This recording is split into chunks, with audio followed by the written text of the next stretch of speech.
So this is a tutorial regarding to dash glitches. How has he called it? Reversperser? Reversperser? Where he kind of made a disperser with a reversed phase response. This is a bit different. In this one, you will see how you can create an impulse response with it. So you don't have the problem with latency or the need of this equilibrium EQ he uses, because all you need to do is send an impulse through the disperser and record that, and use that then in an impulse response engine like Convolver or whatever. So in FL Studio it is quite easy to record an impulse response, but I will also show another way if you don't have FL Studio, because FL Studio has the Fruity Convolver, which has an inbuilt impulse. So you need, of course, a disperser. Put it between the two convolvers, because the first one is sending the impulse and the second one is recording the impulse response of disperser. With the two convolvers, now you just hit record on the second one, the one after disperser, hit the flash icon on the first one.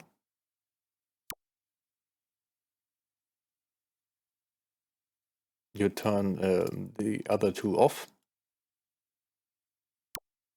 Here's the impulse response from disperser. Now we have the impulse response of disperser in the convolver. You need to lower the volume quite a bit.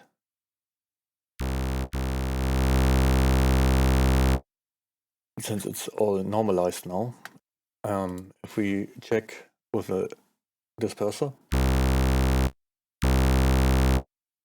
and the convolver. Disperser. Convolver.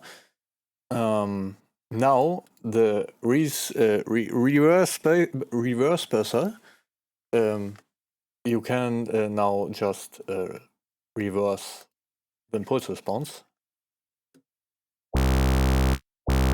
And with the reversperser. Also the example with the kick.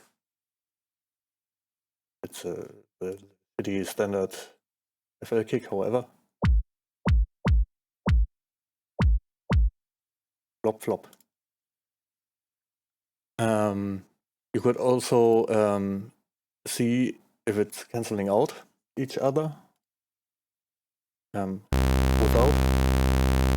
Press the saw. With disperser.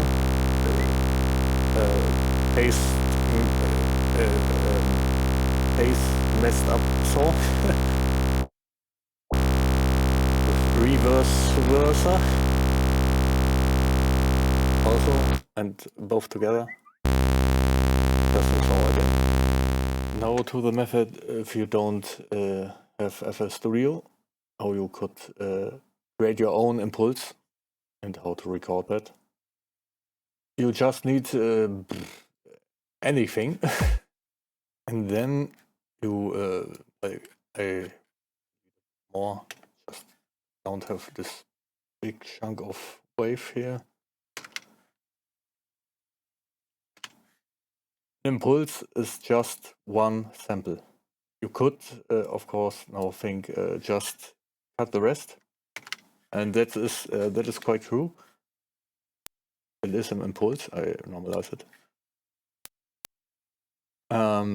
However, if you put it in a sampler or something like that, some samplers might get. We can't replicate this with just one sample. So you need some samples before and some samples after, just a silence. So, oops, wrong. Like that, of course. So now we have just one sample. We could trim it also a bit. the important thing is samples before the impulse and samples after it. I normalize it, and now you can, for example, drop it as a sampler. It's called now kick. It's just because I cut it out of the kick. An impulse, of course. And now we go again to the channel with the disperser and record that afterwards. I open just a new Edison, because you could also record it as a track or whatever. We won't just record the impulse response. We have our disperser, we have our impulse response. We hit again record, impulse response. There's our impulse response. Now we need to clean up here the beginning. The more samples you have in the beginning, the more latency you have. But I mean, here we're talking samples here, so 4 samples, for example, doesn't matter too much. Cut them away. We can clean the tail, of course, and we have an impulse response. We can normalize it.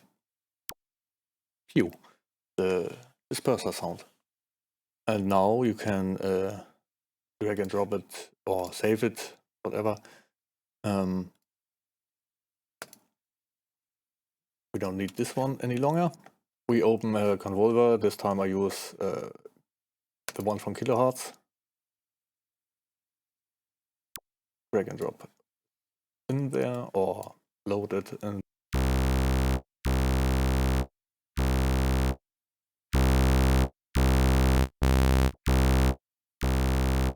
And there's impulse response again. Now we can just reverse it. And there we have the reversperser again. Here, of course, in convolver, in kilohertz convolver, you can also use it with feedback.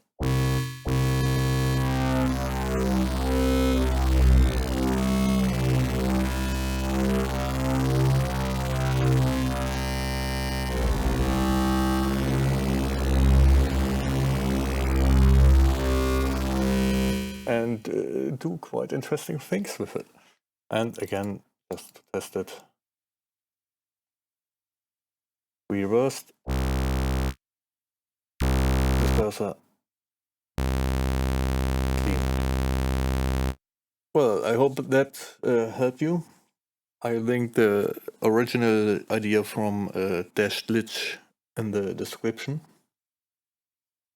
I just did this tutorial because there was a question about how to do it.